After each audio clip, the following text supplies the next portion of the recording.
Welcome to the ISM New Jersey Meet the Author series. I want to thank all of our ISM members and guests for joining us today. Please be sure to use our chat or the Q&A tab for any questions you may have for today's authors. I would like to now introduce our guest host for this afternoon's program, Ernie Hernandez, who will be taking charge of the program at this point. Take it away, Ernie. Thank you, Kathy. I appreciate it. I'm so excited to be here today to talk to the authors from CoreCentric for the second edition of Managing Indirect Spend. First, real quickly, let me just introduce myself. I have a background in supply chain, strategic sourcing, and procurement with over 20 years of experience in various different positions. Started off as an engineer, but quickly moved into management consulting, focused on strategic sourcing with companies like IBM and PwC. Before I went to work for various different industries.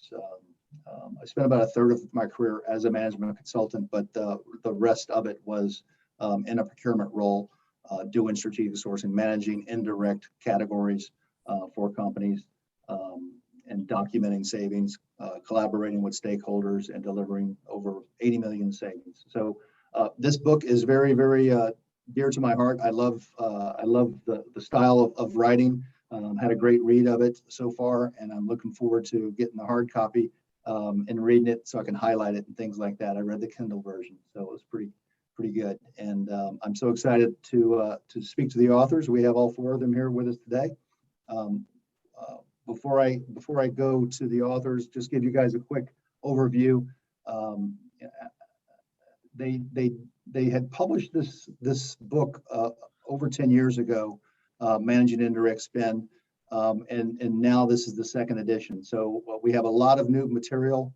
Even if you read the first edition, I'd recommend you take a look at this edition because it has that full decade of additional experience that's rolled into it. They have a history of GPOs, procurement-focused technologies, and how to use both of them. They talk about how to set up, train, and manage best-in-class procurement organizations. They also talk about detailed step-by-step guide to analyze and spend and identifying opportunities to cost reduction. So without further ado, I wanted to jump straight to Joe Payne. Joe Payne is the Senior Vice President, Source to Pay at CoreCentric. And I wanted to, I'll ask Joe to introduce himself, but the first question I wanted to address after his self-introduction is, why did you decide to put out a second edition of Managing Indirect Spend? Joe? Sure. Well, thanks, Ernie. It's great to be here. As you mentioned, SVP of Source to Pay here at CoreCentric, and basically I run our global delivery organization. So CoreCentric is a technology and services provider that has solutions around Source to Pay as well as order to cash, and some fleet solutions as well. But as SVP heading up global delivery, I manage our consulting and advisory team, our professional services team, and our managed services team, deploying solutions to help improve the sourcing and procurement function at our customers. And I've been with CoreCentric, and before that, Source One, which was a consulting firm bought by CoreCentric since 2003. And as you mentioned, we wrote the first edition of this 10 years ago. So the timing was somewhat intentional, thinking, hey, it's been a decade since we wrote Managing Indirect Spend. Is there anything out there worth changing or adding to the book based on what we've seen in the last 10 years? And it was unique in two ways, because if you follow procurement at all and you do research on the web and LinkedIn and things, there's always analyst conversations. There was historically over the last decade on procurement 2020. Right, that idea of what's going to happen in 10 years. Look at all the great things happening in procurement and the function. What's it going to look like in 10 years? And there have been changes in the last 10 years, but it by no means aligned to, I think, some of the initial predictions around like the ability to know what you're going to buy before you buy it, and all these types of things around AI and that kind of stuff.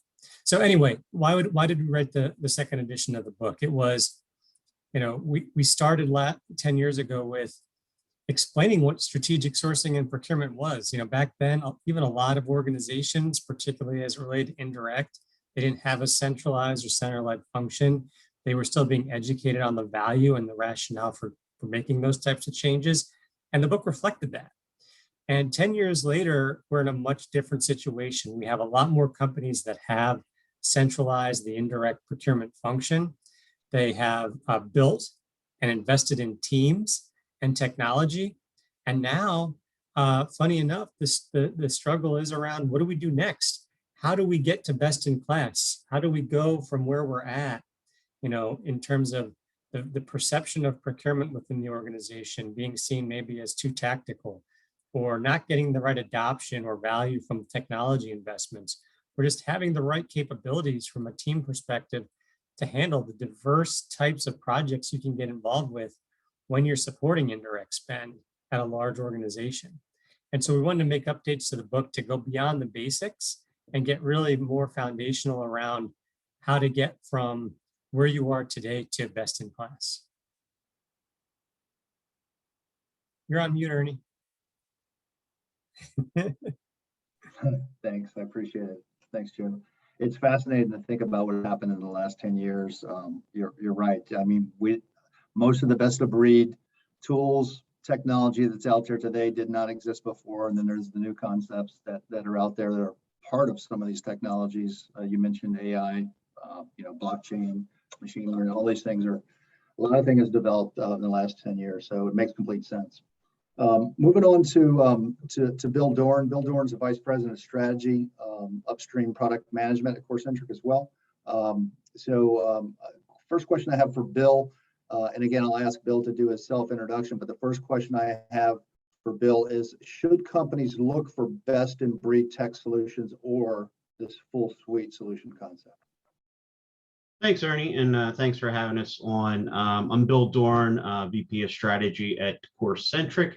And essentially, as Joe had mentioned, him and I started in the same year, over 20 years ago, or, or about 20 years ago, with a company called Source One Management Services. And I work very heavily on the consulting side of the practice. And about 3 years ago, we were acquired by CoreCentric. And as part of that, I kind of followed my passion a little bit more, which was a little bit more skewed to the tech side and the process and automation side of the procurement lifecycle. So in my current role, I help set the overall product strategy and align with what customers and what the market's dictating, as well as what the next steps of innovation are.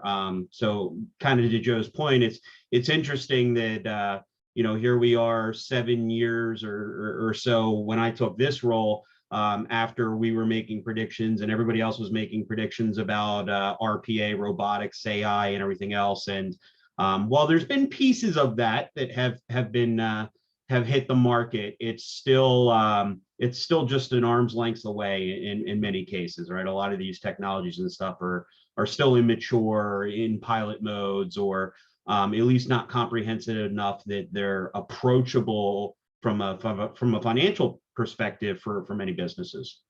So I think that leads in well to, what is that kind of burning question from a tech side? Do I go with the young, nimble, best in breed provider for whatever my particular need is, whether it's sourcing or contract lifecycle management or supplier performance management, risk management, or the P2P side of things? Or do you go full suite, right? And I think both have some really interesting pros and cons. Certainly, the best in breed providers can offer more innovation in a particular function area. They can often be moved into a stage once they are acquired, where they could actually be being used by a business a little bit faster than perhaps a full suite player. But on the flip side of that, they're very disjointed, right? So without having a full suite solution, often you are really good at doing one thing in sourcing, or really good with analytics, but it doesn't really extend out to the real world application, and it doesn't tie back your analytics to know that your contracts are coming up for expiration.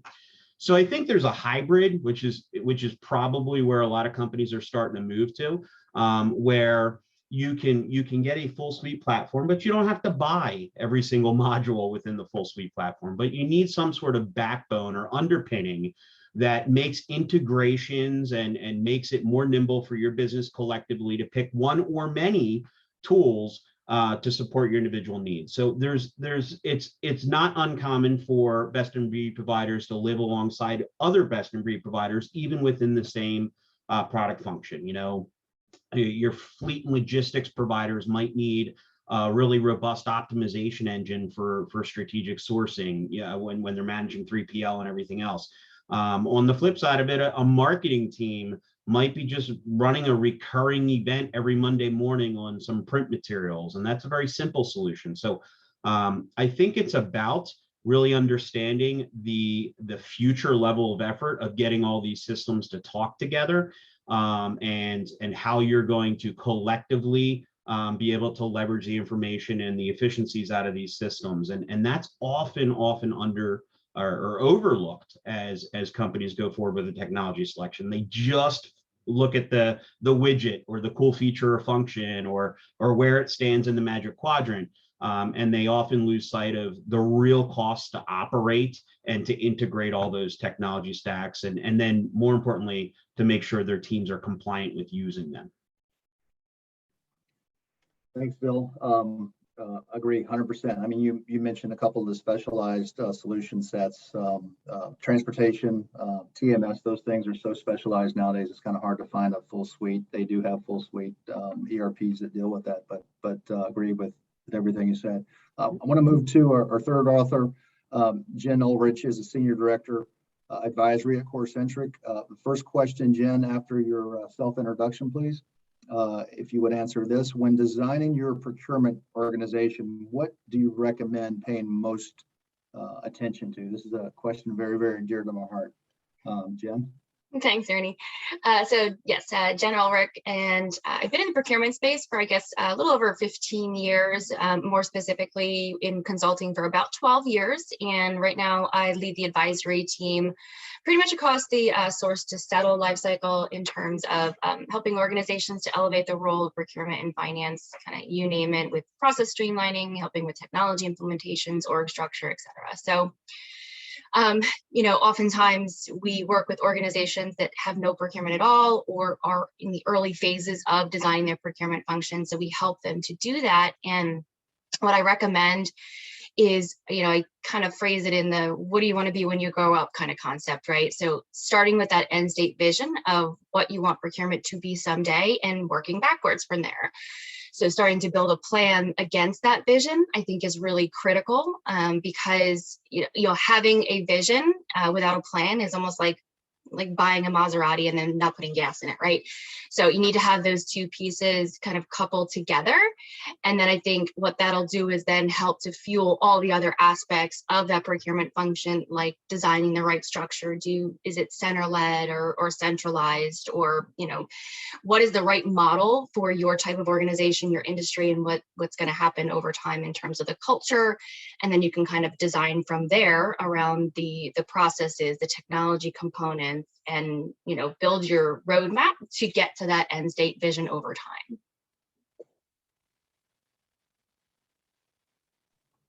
Thanks, Jen. Appreciate that. It seems like when we talk about designing organizations, we always go back to the three things: people, process, and systems, right? So that's a great view of how to design organizations, procurement organizations. So thank you for that. Going to our fourth author, Dave Pastore, Senior Director at CoreCentric. I'll again ask you to introduce yourself, and the question that I want you to address is: when procurement leaders are developing a roadmap, how should they determine the complexity of the projects they take on? Dave? Yeah, thanks, Ernie. So I'm excited to be here, and thanks for having us on. In terms of my background, I'm the senior director that heads up our sourcing consulting group. So for the last 15 years, I've led teams of consultants that help our clients to reduce costs, manage their spend, manage their suppliers. So coming at this question from that experience, we created an entire section of the book on project complexity specifically, and how to determine, how to evaluate it and then use that in your roadmap planning. There are two main facets to that. One is looking at the process itself, and the other is looking at the project. So when you're talking about the process, it's everything that you would expect from data collection to looking at the current state and then the future state objectives, your research, your requirement building, sourcing, all the way through, contract negotiation, implementation, and so on. So a lot of different facets in and of themselves related to the process. And then you have the project, which is, the nature of the project, the product rather, or service that you're buying. So, what it is, how important it is to the organization, how difficult it may be to define those requirements, as well as other areas like whether or not you have leverage or how competitive the market might be, what the timing of the procurement is, whether you have the in-house expertise to source it, whether you have good alignment with your supplier or your supply base. And then even, further down the list, you have other requirements, often like supplier diversity or geography-based requirements, changes in demand or economic conditions, all these different areas. So I've only named a few of them, but we go through a long list in the book, and again, give advice about how to deal with each of them. But ultimately, what it comes down to is making sure that you're proactively looking at a project from both of those points of view: the process itself, and the project itself, and then determining where there might be risk factors or complexity drivers along the way that you can manage and factor into your roadmap so that you can make sure that you're undisrupted and you can move efficiently and effectively towards results. Great, thanks for that, Dave. Sounds like you think about the end state you want to get to, and then you consider all those complexities that you mentioned. So good answer.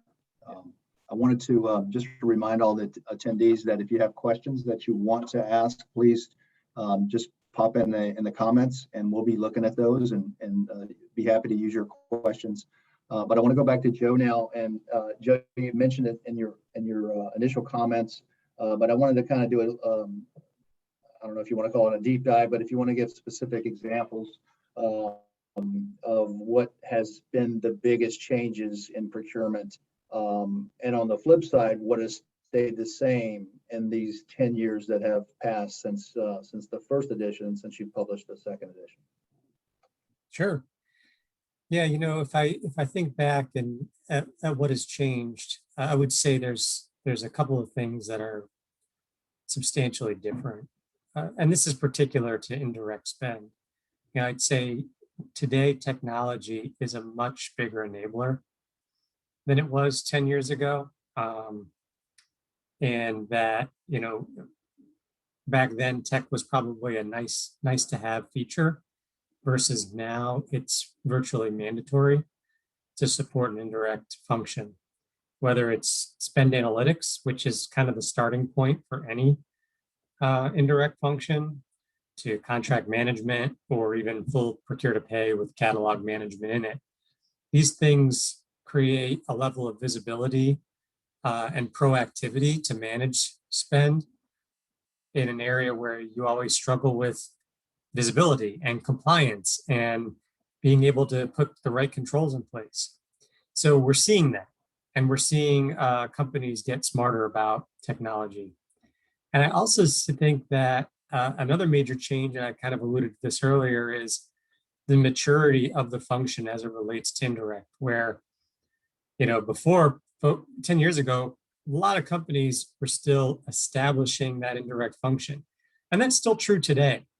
But a lot more companies have established that function and really matured it, meaning that they have dedicated traditional category management structures, centers of excellence, all these things, all this infrastructure that supports it. But, and that's great, but it also creates there's some element that the same challenges exist where the function exists. And in some ways it can even get amplified because of all that investment. So one, we still see, and we talk a lot about this in the book, that procurement struggles with the business case and budget for procurement, which might sound odd, right? We're good at buying, we're good at budgeting, controlling budgets, things like that. But when it comes to the problems, like if you look at any survey around procurement, the problems around perception of procurement, or the knowledge and skill sets needed to support, or is the technology that's been put in place effective, or even do we have the right technology in place? It comes down to that inability to get the right budget or buy-in to create the function the way we know the value that the function can create ultimately when it's done right. And that involves things like, training teams, right? Getting the budget and the process in place to keep teams trained on best practices as it relates to procurement, as best practices that relates to different categories that are being supported. And most importantly, the business acumen to be able to communicate with those functions, right? Because in the old world, going back well beyond 10 years ago, procurement was an order taker. That was the function. We processed the POs. And today it's so much more than that, right? We are customer service oriented. We are the front line with suppliers. We're bringing innovation and market intelligence back to our stakeholders to help them make better business decisions, which can create competitive advantages for the organization based on the way we interact with suppliers. So the role has changed quite a bit, but with that legacy or residual, history, we still struggle with the business case tied to it sometimes. And so the book covers that, and the book covers how to do training, how to get budgeting, how to best start your technology and digitization process to create a business case, right? Start small and then go to big, and things like that. So I think the book really reflects those changes that we've seen in the last 10 years and how to go from, where you're at today to ultimately where procurement should be, which is seen as a true value enhancer for the organization. And Ernie, I would just add one more big change is the amount of gray hair that Joe Payne now has. That is true. It's substantially worse than 10 years ago, or better, depending on your preferences. It's notable. So that's fascinating. The book does talk to the same thing. And Joe, the way you put it was kind of an aha moment for me. I know we've made a lot of progress in procurement in the last 10 years. But what you just said, it makes complete sense. I think you're spot on. We still struggle with the soft skills, right? Stakeholder management, making sure that our category managers know the fundamentals of project management, that procurement as a whole, as an organization, and the individual category managers are communicating a vision and objectives. And you mentioned business case. We still have a lot of work to do on that. So fascinating. I wanted to now go to Bill and ask, what are some of the challenges that the businesses face as they adopt procurement technology? Yeah, so I think probably we talked a little bit about making some decisions around best of breed and full stack or full suite solutions. Not to belabor that topic. So moving on, I would say, biting off too much at once is a really common issue. So we'll see organizations that are going from essentially nothing, or they're using email and Excel spreadsheets and some sort of accounting system, and then they want to go from that to a complete solution set that from soup to nuts takes them from analyzing their spend through to the PO and even payment process. And that in itself is okay if you want to tackle an effort of that size, but there's a lot to it. And to take the very first step of that again is really not understanding the implementation costs to your organization. And this does start to paint a picture on why, if you are trying to do several suites at once, why a full stack provider might be a better solution. But what people tend to forget about is the implementation costs. So if you've got the implementation costs with your accounting/ERP or MRP system, you've got, if you want to tie into some sort of payments platform, if you're buying best of breed providers, it's getting all of those systems to talk to each other. You have to make decisions around where does your master data lie, right? Is your ERP the system of record or what have you? How do you cleanse this data? Are you migrating from other systems? These are all considerations that we commonly find businesses aren't really thinking about as they approach it. So buying procurement technology can be almost as complicated as implementing an ERP system when you start to think about the art of the possible. And more so with that is many providers or most providers will sell you the software and they'll give you a handful of people that can come out and you can partner with individually to implement the solution. And you could really expose yourself to a lot of run-on costs with that model, right? When you don't have one throat to choke, so to speak, around whose fault is it, the provider's going to say you didn't scope it well, the consultant's going to tell you the provider wasn't clear about it, even when they're both partners and going to sell 20 more deals together this year. Those are types of challenges people don't typically expect as they move forward. And pure time, right? So it's a major time commitment to spec this stuff out, to get the attention of your IT resources and your accounting resources and your procurement departments and create all this stuff. Probably the next piece, and I'll be a little bit more rapid here, is a lot of people just don't understand that technology does not fix a bad process, right? So they say, oh, we're doing this thing, it's really painful, we got all this maverick buying, we're spending too much, our data stinks, we're going to put tech in place. But they don't solve the underlying issues, right? So as you approach a technology implementation, equally or even more important would be really carving out the time to understand, or the resources, whether you're bringing in external help from like a Jen Ulrich's type of team.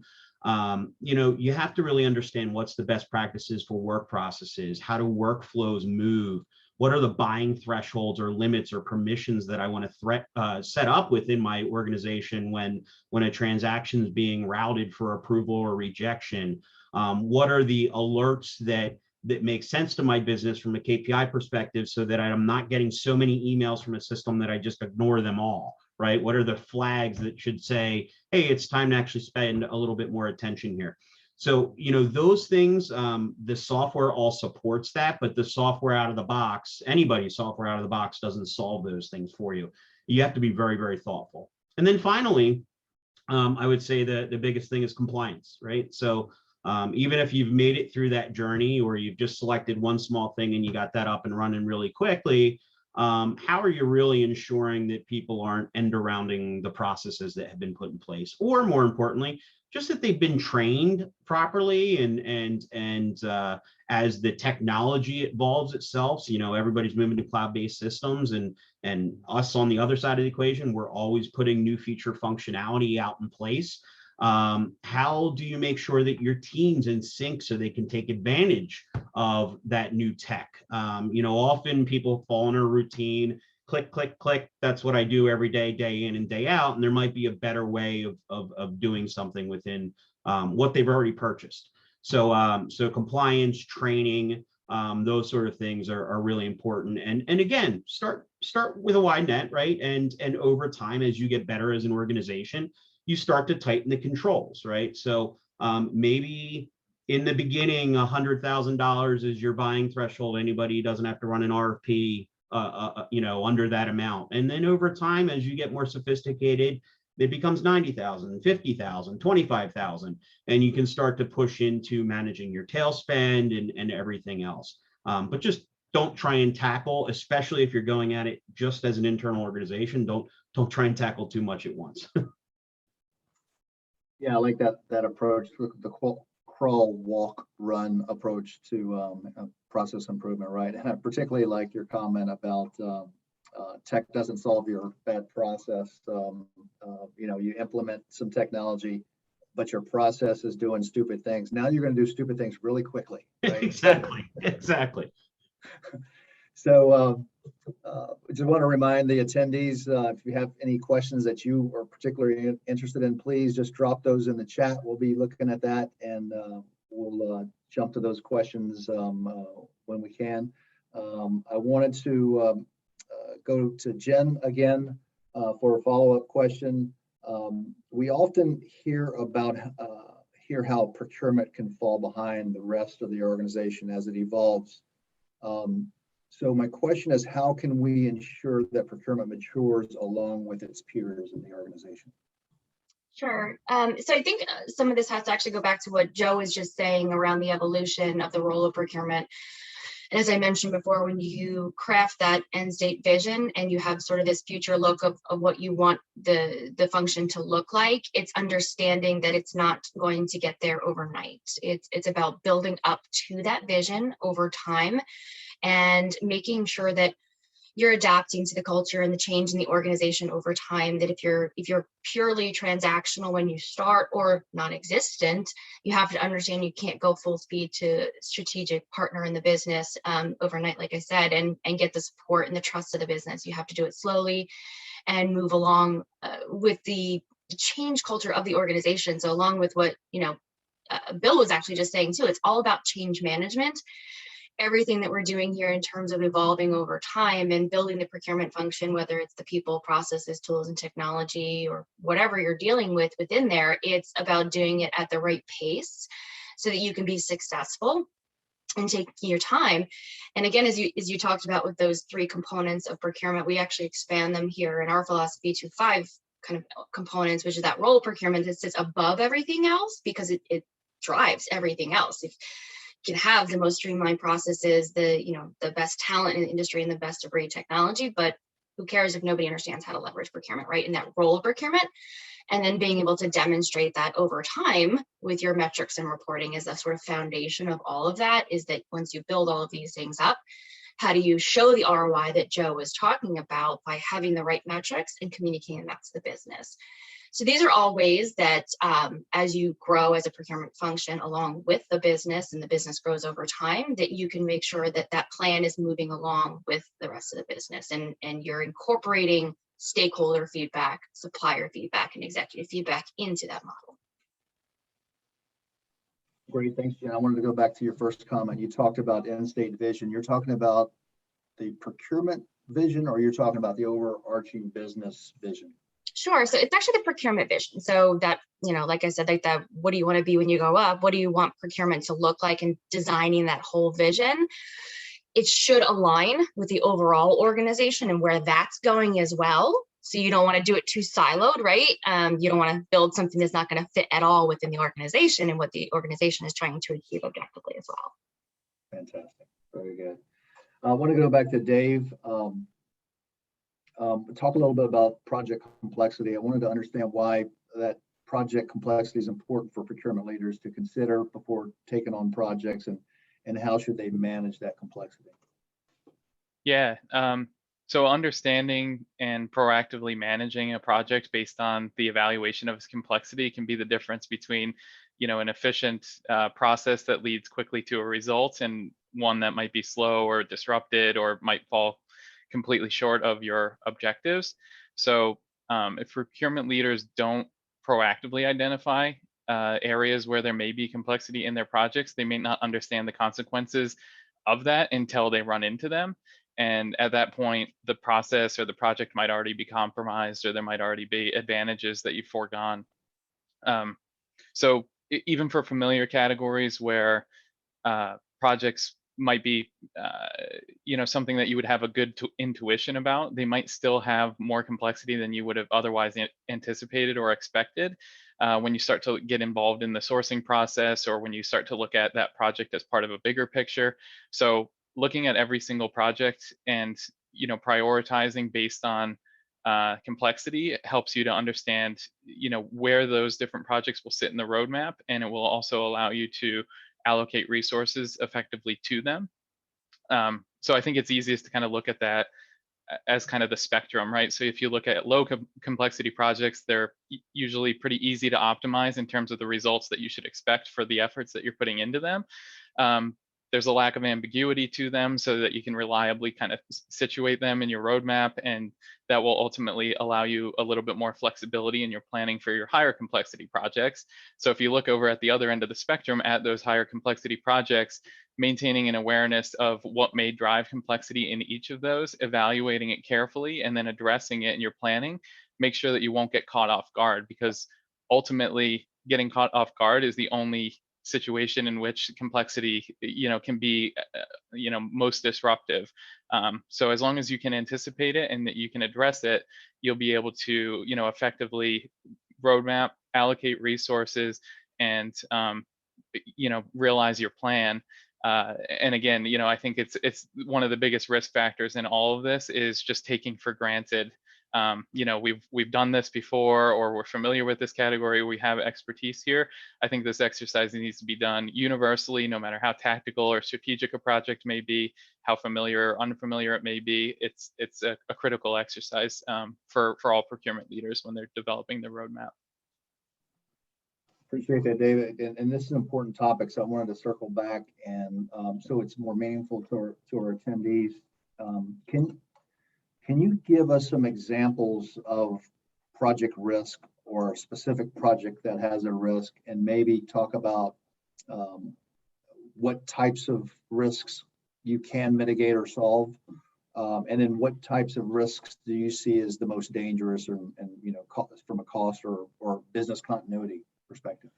Yeah, so on the first one, it could be something simple like data collection, where data might be decentralized, relatively unavailable. It could be something like your engagement with your supply base isn't that great, right? So the support of the suppliers might not be great. Something simple like that could take a project that you anticipated to be a sort of quick win and turn it into, a protracted timeline and a lot more effort than you anticipated. So, again, kind of a super simple example there. As far as kind of the riskier end of the spectrum, I think when you start to look at things like some of the ancillary requirements, like being familiar what's going on in a given category, in terms of the market or in terms of regulatory change and things like that, you can make it pretty far through a project and have to take a big step back to address things that you didn't anticipate. And similarly, when you look at stakeholder engagement, you have a lot of potential to make it pretty far in the process and then realize, we left out an entire geography of considerations in our requirement set. We don't have executive support to get something implemented, whatever the case may be. So that's where, again, a lot of these areas are familiar to everyone as far as, yes, we go through that step of the process, but we need to consider what are the circumstances for this particular project, and make sure that we have full confidence that we understand them. And again, it might not be optimal. If it's something like data collection and data is not available, it is what it is, right? But you're at least planning for it so that you're not going to be disrupted and spend more time and effort on it, or risk your result over it. Good examples that helps clarify it in my mind, and hopefully some attendees. I think one of the last examples you gave was executive support. That's so critical, right? So yeah. If you don't have that, if you don't have stakeholder support, you can at least drive some executive support. I mean, drive for it with executive backing, right? Yeah, so, exactly. Yeah, that's key. So I actually have one more prepared question, and then I'll look to the attendees, the audience, if they want to submit any questions. We'll go to that. The last prepared question that I have is for Jen, and quite frankly, anybody and everybody can respond to it. But I want to talk about meeting the needs of the business, and what that means for procurement. How are they going to function that? So, Jen, what are some recommendations you can offer as it relates to preparing your procurement team to constantly be improving how they deliver services? Any training? What are some comments around how to help build and develop your team? Yeah, and we talk about this a lot in the book, and I think what Joe had said earlier about the procurement having a hard time getting the budget and building the business case for themselves. It's something we see, and it really hits home year over year. I see all these surveys done in the industry about how C-levels and organizations realize that their teams don't have the right level of expertise. And as you mentioned, Ernie, around soft skills, things like that, but then you turn around and they have no budget for training. So the two never really seem to connect for me. It's like you realize you have a gap, but you don't want to fill it. So I think what we talk about in the books is maximizing your budget. So look for ways to, number one, make sure that the training you're building for the team is really customized to their needs. So doing things like a capabilities assessment, or at least just paying attention to what their career path looks like in procurement, and building the right training program for them so that you're not wasting money on training that doesn't apply to them, for one. Looking at things like a blended program that includes micro-learning concepts, just things that are really actionable. So not just taking training that isn't going to apply to what they're doing within the organization, and customizing it back to whatever you're doing for procurement specifically and where you are in your evolution. And then finally, just, making sure that there's some additional dollars in the budget for individualized training or memberships to organizations like ISM, where they can get some training and networking opportunities to find training opportunities on their own. So I really think it comes down to, like I said, that customized piece, but maximizing what you have available to you. Yeah, I would add to that, and we talk a little bit about this in the book as well, the concept of microlearning, which is I think where training is ultimately going to head, which is that idea of how do you keep your skills sharp? Well, take bite-sized pieces every day, right? And that continuous, it's just like, any kind of exercise you're doing, or how you kind of improve anywhere. You do it every day and you do it consistently, and you can take 10 minutes out of your day and look at some content on ISM or other resources that are out there, and stay consistent with it, your skills will sharpen over time. Yeah, and on our team, we do exactly that, right? So we encourage the team to share. So we're all on teams here, and most organizations have some sort of collaboration, right? So share news that they're reading. They get a lot of reinforcement by teaching the team, in some of our internal meetings each week, right? We might set aside a couple minutes just to kind of talk about experience, or things that have been learned, or news that folks have come across, things like that. So to Joe's point, the individuals are all doing that anyway, right? So if they're all sharing with each other, it just increases everybody's exposure. Thanks for that, and kudos to Jen for the plug for ISM. That was brilliant. I wanted to get you guys' opinion, and it's the same topics, related topic, and so it's really for anybody. Wanted to get you guys' thought on this. Some of the places that I have worked at, and not as a consultant, as an employee in the procurement organization doing strategic sourcing, and actually there's only one place I've worked that had a really good onboarding program for category managers, and whatever level they were at, whether they were analyst, a manager, senior manager, director. This one particular company had an onboarding category management training session, 1 week long. So they invested money in, one of the first weeks that someone was onboarded, to go through strategic sourcing, category management concepts, as you guys described in the book, 6-step process. I know it's 5 to 7 steps. It just depends on how you define the steps. But what do you guys think about? Obviously, it can be a good thing, but one of the good things I think, and I wanted to get you guys' thought on this. One of the good things is when you go through the training, you end up with a toolkit, right, of things that you use to help you march through the 5 to 7 steps process. And then help you communicate not only to your management, but to the stakeholders, and draw in their involvement and things like that. If that toolkit that you kind of leave that training. What do you guys think about these formalized programs like at companies? I'm sure Jen has a lot. I'll just throw in one quick thing. I think the few organizations that have that, like you said, I haven't seen a lot of organizations that are strong in that, but certainly I've seen some. I think one of the things that's very helpful about a program like that is when they can layer in some of the success stories the business has had, to help that new employee understand how to navigate the business, right? So what's important? How do I find the stakeholder in my organization that I should be talking to? How does my finance team measure savings or cost avoidance, and is chasing something here, while it truly has value, is it not something that my department, so to speak, or the accountants are going to say really has an impact to my business this year? So I love those programs, particularly as they can talk through how you navigate the organization and how you get these things kicked off. Because otherwise you're starting from hoping someone can give you a data dump, hoping you can pick a few out that someone might walk you through, as opposed to taking a more proactive approach, which is saying, hey, I've got these,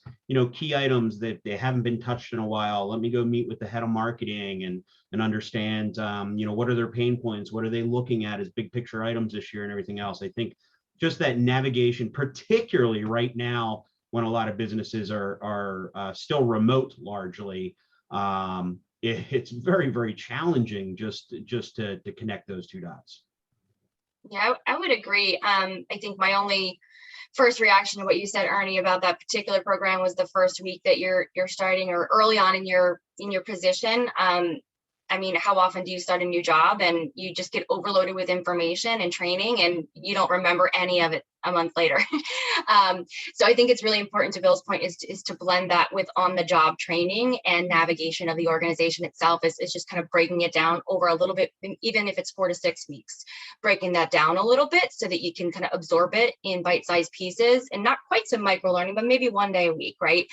So you can actually use what you've learned in practice and then come back and reinforce it with the training. I think that's so important with training, is to be able to see how it actually plays out in real life and be able to apply those concepts.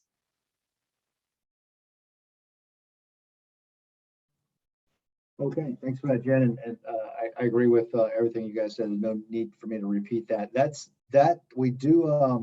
I was looking to see if we have any questions. We don't, and that was all my questions. I'll just kind of go back around the circle.